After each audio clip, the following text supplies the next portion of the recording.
पाठ का शीर्षक है स्वातंत्रोत्तर भारतीय जीवन और लोक साहित्य।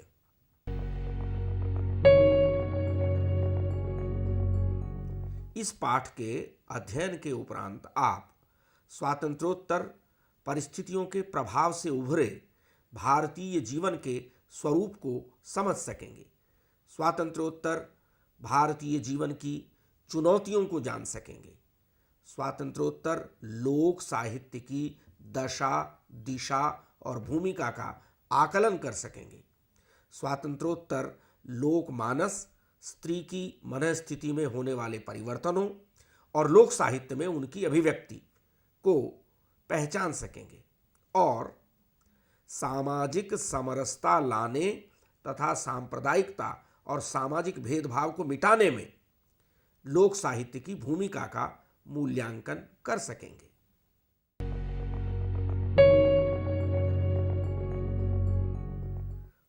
अगस्त 1947 को भारतवर्ष अंग्रेजों के औपनिवेशिक शासन से स्वतंत्र हुआ और 26 जनवरी 1950 को देश में संविधान सम्मत गणतंत्र की स्थापना हुई। एक स्वाधीन लोकतंत्रात्मक गणराज्य के रूप में भारत ने लोक कल्याणकारी एवं न्याय पर आधारित व्यवस्था के प्रति प्रतिबद्धता प्रकट की और देश की जनता ने स्वराज्य के रूप में राम राज्य के सपने के साकार होने की प्रतीक्षा प्रारंभ कर दी। इस दिशा में पंचवर्षीय योजनाएं बनाकर विधिवत काम शुरू किया गया। इसमें संदेह नहीं कि अनेक व्यवधानों और विफलताओं के बावजूद तब से अब तक आर्थिक दृष्टि से भारत बहुत आगे बढ़ा है। बांध, नहरें, कृषि यंत्र, कारखाने, रेल, जहाजरानी, radio, television, film, mobile, computer, internet आदि के देशव्यापी विस्तार ने देशवासियों की क्रय क्षमता को बढ़ाया है तथा 1990 के बाद तो उदारवादी अर्थव्यवस्था के कारण भारत विश्व मंडी का हिस्सा भी बन गया है। परंतु इस सत्य को भी नकारा नहीं जा सकता कि भारतीय जीवन शैली में ऊपरी बदलाव के बावजूद गरीब और अमीर के बीच का अंतर लगातार बढ़ता दिखाई देता है। यह अंतर सामान्य जन की चिंता का मुख्य विषय है तथा अपने परंपरागत ढांचे के बावजूद हमारा लोक साहित्य लोक की इस पीड़ा को मुखरित करता दिखाई देता है।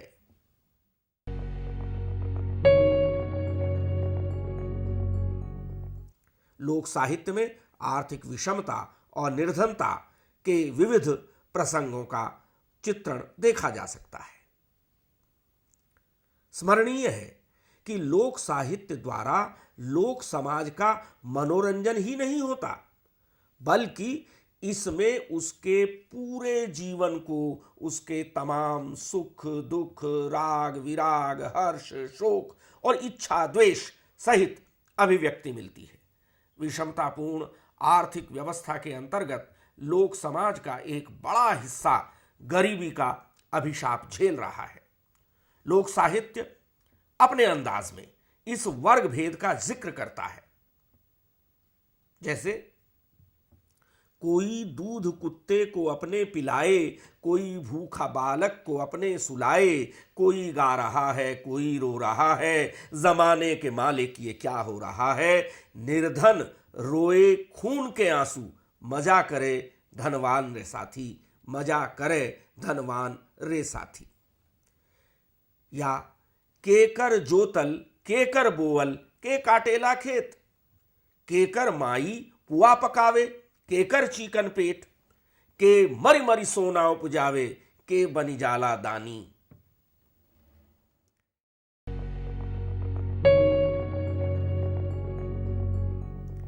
इसी प्रकार लोक साहित्य में स्त्री की स्थिति का चित्रण और स्त्री सशक्तिकरण की दिशा का भी वर्णन प्राप्त होता है।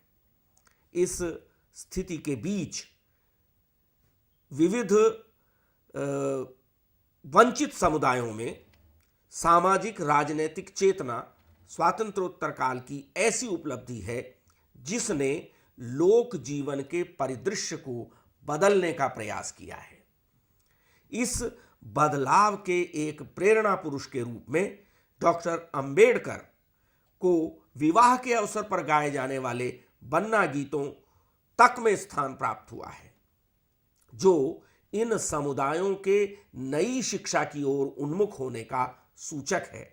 नालंदा पढ़ के आयोरी अंबेडकरवादी बनना। वस्तुतः शिक्षा के प्रसार ने लोक जीवन को नए रूप में संवारा है। शिक्षा के महत्व को उकेरते हुए आज लोक साहित्य की मुखर बालिका या युवती अपने माता पिता से ऐसा वर तलाशने का अनुरोध करती दिखाई देती है जो सुशिक्षित हो। अरे हल जोता के मत करियो मेरी सगाई मेरी मैया, अरे मेरी पढ़ने वाले के करियो सगाई मेरी मैया। कहना न होगा कि सामाजिक परिवर्तनों की आहट को लोकगीतों में भली प्रकार सुना जा सकता है। उदाहरण के लिए एक लोकगीत में बाल विधवा बेटी जब अपनी पीड़ा पिता के समक्ष बयान करती है तो पिता उसे पुनर्विवाह का आश्वासन देते हुए कहता है कि बेटी सर तोर भरबे सेनुर लेई नयना काजर लेई ना, बेटी गोद तोर भरबे बालक लेई सेजिया कन्हैया लेई ना। महिलाओं की मानसिकता में भी स्वतंत्र भारत में क्रमशः बड़ा बदलाव आया है। ग्रामीण महिला आज अपने आप को अबला या रक्षणीय वस्तु मानने का प्रतिकार करती है और अपने रूप के साथ ही साहस की भी घोषणा करती है। मोरे जादू ऐसे नैनन मैं अस चंचल जैसे दुर्पन, गुंडा डरी है देख मोरी कटरिया, बदरिया घेर आई गोरिया। मैं तो खेलन जई हूं सावन मां कजरिया, कोई बोली बोल के देखे, कोई अखियां डोल के देखे, कैसे बरसत है कपारन पे चपरिया, बदरिया घेर आई गोरिया। मैं तो खेलन जई हूं सावन मां कजरिया। बेमेल विवाह और बाल विवाह कई समुदायों में आज भी प्रचलित हैं, लेकिन आज की स्त्री इन अन्यायपूर्ण और स्त्री विरोधी प्रथाओं को सिर झुकाकर अंगीकार करने को तैयार नहीं है। पति पढ़न चले वे गए स्कूलों बीच, पर्चा भूल गए मास्टर ने मारा रूल। पति पढ़न चले वे आए गोरी पास, हरफ भूल गए वो गोरी ने मारी लात। पति पढ़न चले वे गए स्कूलों बीच, पति रोवन लगे वो आए अम्मा पास, बेटा चुप रहियो रे बहुओं का आ गया राज।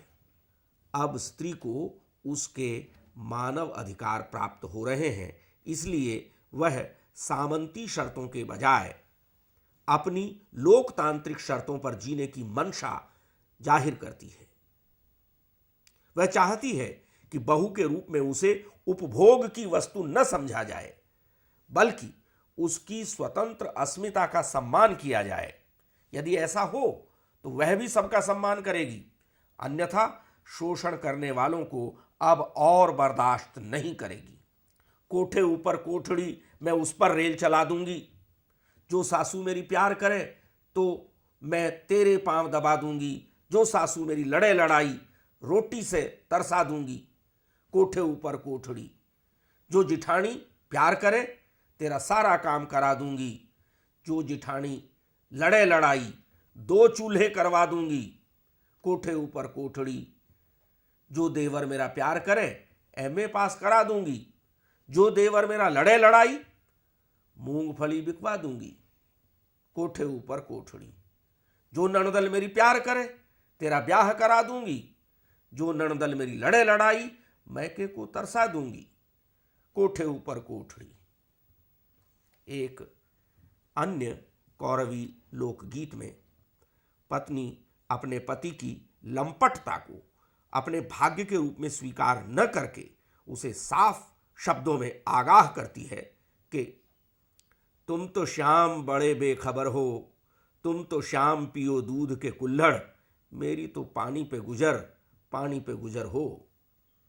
आप तो शाम रखो दो दो लुगाइयां, मेरी तो आप ही पे नजर हो।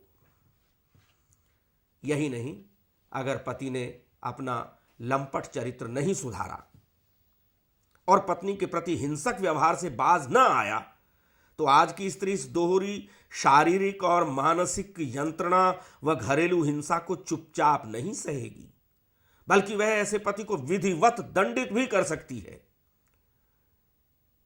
कि कोई दिन उठ गयो मेरा हाथ, बलम तो है ऐसा मारूंगी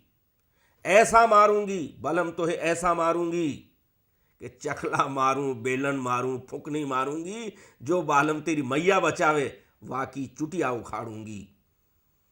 कि थाली मारूं, कटोरी मारूं, चम्मच मारूंगी, जो बालम तेरी बहना बचावे वाकी चुनरी फाड़ूंगी।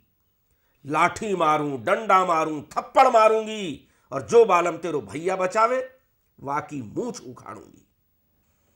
यहां पाखंड के खिलाफ ग्रामीण स्त्रियों की जागरूकता की नई प्रवृत्ति का भी उल्लेख करना आवश्यक है।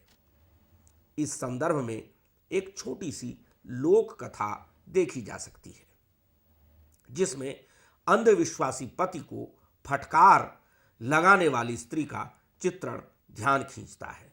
लोक कथा इस प्रकार है। एक रहा मजदूर परिवार। पति ओझाई करता, ओझाई की आड़ में तमाम नीच करतूते करता। पत्नी जांगर तोड़ मेहनत करके घर चलाती। एक शाम बाहर से आई तो देखती क्या है कि पति दरवाजे पर झाड़ फूंक कर रहा है, झूम झूम कर ओझाई के मंत्र पढ़ रहा है। आकाश बांधूं, पाताल बांधूं, बांधूं सात समंदर। तभी पत्नी ने देखा कि रसोई से कुत्ता रोटी लेकर भागा जा रहा है। वह आग बबूला हो उठी और फटकारती जाती, दहीजार, ढोंगी, कामचोर, आकाश बांधेगा, पाताल बांधेगा, घर का दरवाजा तो बंधता नहीं, चला है समंदर बांधने। अभी तक आप लोगों के सामने लोक साहित्य के जो उदाहरण प्रस्तुत किए गए हैं, उनसे यह तथ्य समझ में आ गया होगा कि स्वातंत्रोत्तर काल में भारत के नागर जीवन में ही नहीं, लोक जीवन में भी अनेक परिवर्तन आए हैं। भौतिक साधनों के रूप में आने वाले परिवर्तन पहचानना तो आसान बात है, लेकिन नागर मानसिकता के समान ही लोक की मानसिकता में जिन बदलावों ने स्थान बना लिया है, उन्हें भी पहचानने की आवश्यकता है। यह ध्यान देने की बात है कि ग्रामीण स्त्री कृषि व्यवस्था के प्रारंभ होने के बाद से ही खेतों में श्रम करने लगी थी। शाम को घर लौटकर उसे घर का कामकाज भी निपटाना होता था, अर्थात वह पुरुष से कम श्रम नहीं करती थी, किंतु उसके अधिकार पुरुष से कम थे। सामाजिक रूढ़ियों ने उसे अधिकारों के बारे में सोचने तक से रोक दिया था। आधुनिक काल में, विशेषकर स्वतंत्रता प्राप्ति के पश्चात, ग्रामीण स्त्रियों में निर्णायक परिवर्तन आया और वे वैयक्तिक ही नहीं बल्कि पारिवारिक और सामाजिक अधिकारों के प्रति भी सजग होने लगी। उनमें विवाह और पति पत्नी के रिश्ते से जुड़े अधिकारों के बारे में भी चेतना जगी। स्वातंत्रोत्तर काल में जगी यह अधिकार चेतना लोक साहित्य में भी दिखाई देती है।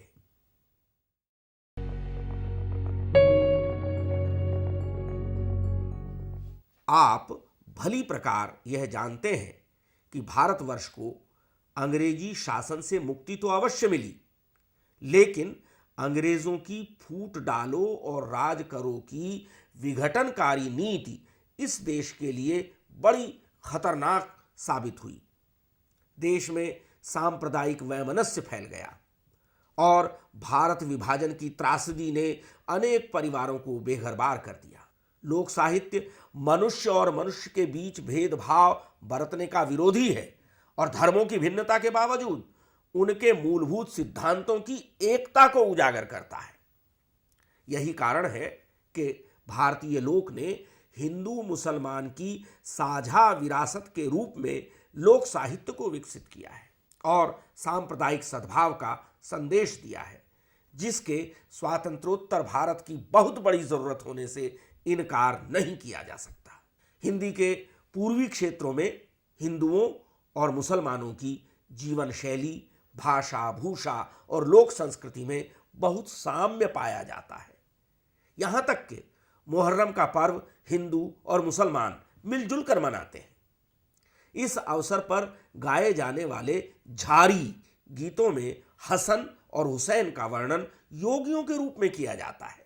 हसन घरवा से निकले ले बन के जोगिया, उनके हथवा में तूमड़ी बगल में डोरिया।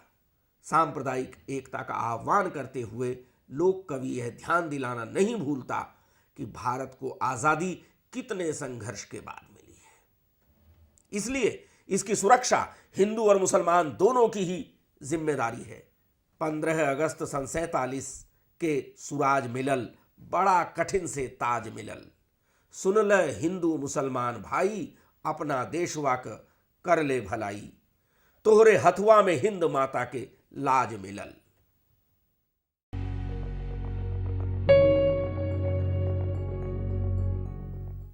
लोक साहित्य में भारतीय समाज की स्वातंत्रोत्तर आर्थिक उन्नति की चाह को भी अभिव्यक्ति प्राप्त हुई है।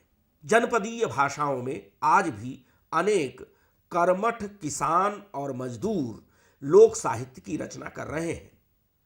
स्वातंत्रोत्तर भारत की यह विडंबना है कि एक ओर तो बड़े पैमाने पर औद्योगिकरण और नगरीकरण के कारण गांवों से बड़ी संख्या में विस्थापन हुआ है, तथा दूसरी ओर आतंकवाद और पुलिस राज ने बहुत से इलाकों के लोगों का जीवन भय और असुरक्षा से भर दिया है। ऐसे में लोक कवि लोक जागरण की तान उठाता है। चारों ओर से घेर लेवा पापी दुश्मनवा, जाग भैया, अब कैसे बाँची जानवा, जाग भैया। हमनी का रोटी बेटी भैल सब नीलामवा, जाग भैया, अब कैसे बाँची जानवा, जाग भैया। ये किसान मजदूर असुरक्षा भाव से घिरे होने पर भी अदम्य जिजीविषा से भरे होने के कारण जीवन संघर्ष में पराजित नहीं होना चाहते। फलतः उनकी अभिव्यक्ति में श्रम और संघर्ष के संदेश का समावेश स्वाभाविक है। यदि एक लोकगीत में पत्नी पति को पहाड़ की तराई में कपास उगाने की सलाह देती है ताकि उन्हें फटे पुराने कपड़े न पहनने पड़े, तो अन्यत्र किसान का यह संकल्प व्यक्त होता है कि बाड़ी में कुआं खोदेंगे, मिर्च और बैंगन बोएंगे, खूब सींचेंगे और भरपूर फसल उपजाएंगे। कहने की आवश्यकता नहीं कि इस स्वावलंबन और आत्मनिर्भरता से ही लोक का वास्तविक सशक्तिकरण संभव है। जैसा कि लोक साहित्य के समकालीन अध्येता सुभाष चंद्र कुशवाहा ने लोक रंग 1 के संपादकीय में लिखा है, लोकगीत जन संघर्षों के प्राचीनतम दस्तावेज हैं। जनता की व्यथा, रुचि, कल्पना को व्यक्त करने का सबसे पुराना माध्यम लोकगीत ही रहे हैं। आज भी त्रासदियों को झेलता गंवई निरक्षर समाज अपनी पीड़ा को लोकगीतों में ही व्यक्त करता है। वर्ष 2008 की कोसी की विकरालता के बहाव ने बिहार के 20 लाख लोगों को तहस नहस कर दिया। इस त्रासदी को एक लोकगीत में यूं व्यक्त किया गया है, हमार किस्मत फसल कोसी भार में, हमका मारे चिलिखा कपार में।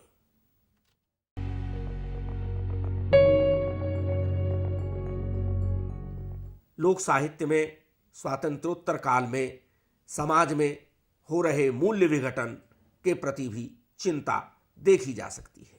जीवन दशाओं के परिवर्तन के इस दौर में परिवार और समाज से लेकर राजनीति तक के मूल्य परिवर्तित ही नहीं, विघटित भी हुए हैं।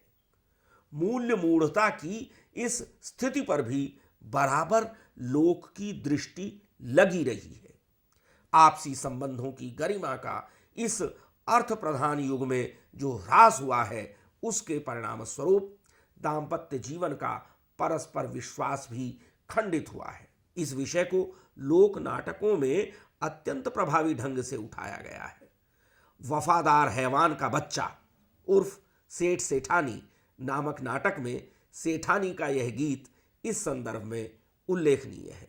बड़े घर की मैं सेठानी, राजमहल की मैं महारानी, तोसक तकिया पलंग बिछाऊं, सात मुनीम के मौज उड़ाऊं, अपने पिया के पास न जाऊं, सतवंती कुलवंती कहाऊं। इसी प्रकार अन्यत्र लोक कवि ने माता पिता के सम्मान की रक्षा न करने वाली संतानों की भर्त्सना की है और इस बात पर अफसोस जताया है कि पत्नी के वशीभूत पुत्र माता को पतिता कहकर गालियां देने लगे हैं।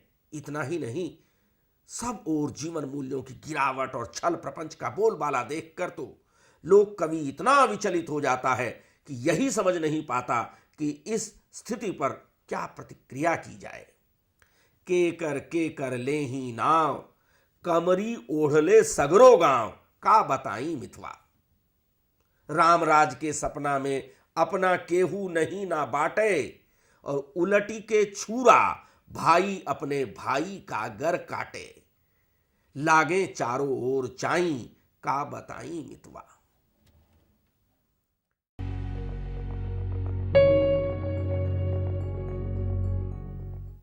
इसके अतिरिक्त लोक साहित्य ने लोकप्रिय कलाओं के साथ भी एक सामंजस्यपूर्ण रिश्ता कायम किया है, उस पर भी विचार करना आवश्यक है। अब तक की चर्चा से यह तो स्पष्ट हो चुका है कि लोक साहित्य समय के साथ कदम से कदम मिलाकर चलता है।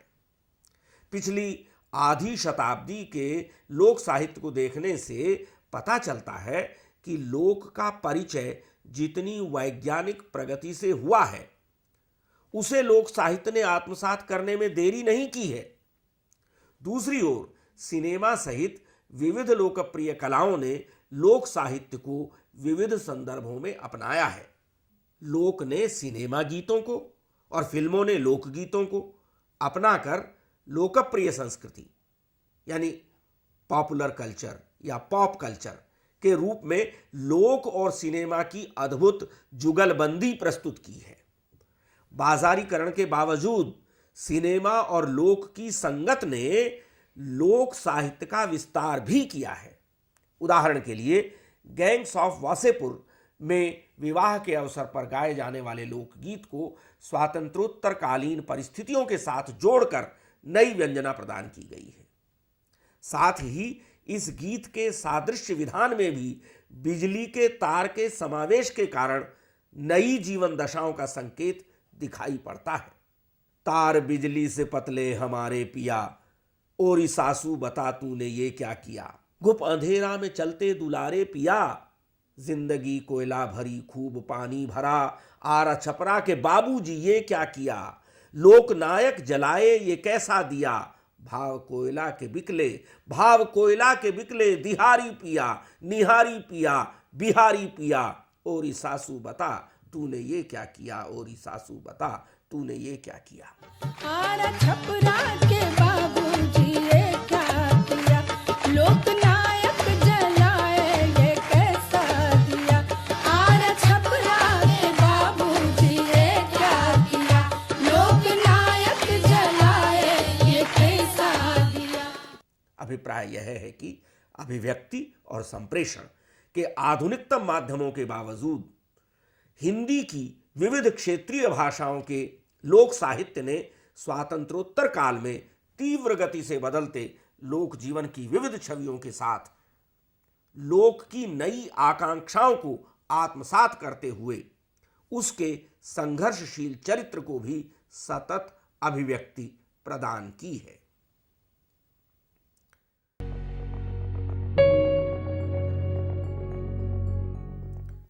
निष्कर्षतः स्वातंत्रोत्तर भारतीय जीवन और लोक साहित्य के संबंध के विवेचन से आप समझ गए होंगे कि स्वातंत्रोत्तर भारतीय जीवन बड़ी उपलब्धियों, बड़ी चुनौतियों और बड़ी समस्याओं का मिला जुला रूप है, जिसका परिचय लोक साहित्य में प्राप्त होता है।